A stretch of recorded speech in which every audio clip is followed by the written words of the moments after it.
It is a done deal. The new Jacques Cartier Electric Light Company has acquired the former Johnston Bakery, located at the corner of Doutet and St. John Streets, and currently occupied by Mr. Lyons the baker. That's what the Montreal newspaper La Patrie reported on October 9, 1899. The paper added, "The company intends to immediately begin construction of a magnificent building there to serve as its headquarters.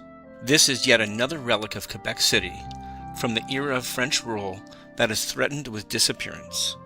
Although the demolition of the historic building was not immediate, it was inevitable in a time period that lacked legal protections for historic structures. In June 1901, the Montreal Daily Witness reported, "Another of Quebec's old landmarks, dating back to the time of the French regime, is now disappearing."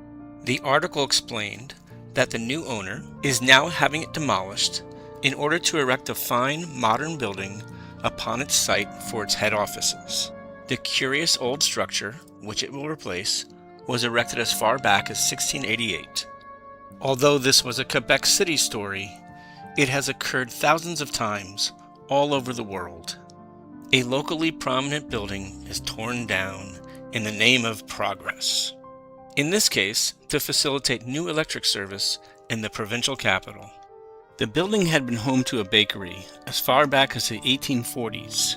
Sources disagree about what year it was built, but they agree that it was completed during French rule, which ended in 1759 when the British took over Quebec. In November 1901, the Jacques Cartier Electric Company moved into its new building. However, the company's occupancy only lasted a few years.